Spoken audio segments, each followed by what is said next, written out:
Hello guys, how are you? Hope you all are doing well. Today I am back with one of the most interesting video. In this video tutorial guys, we will learn how to delete your WhatsApp channel. In this video we will learn this guys. Okay, so for this guys, first you need to open the WhatsApp and go to updates tab like this, and here guys scroll down. At the end you can get your WhatsApp channel. As you can see guys, I have created two channels, so one channel I want to delete.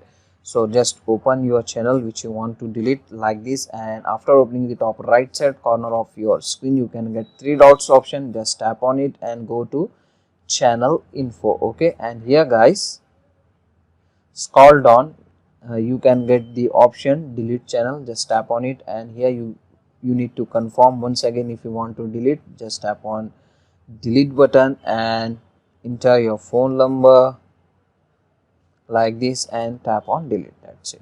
Now your channel was deleted, as you can see guys. So this is the easy and simple method to delete your WhatsApp channel on your Android smartphone. So same method I think works with iPhones.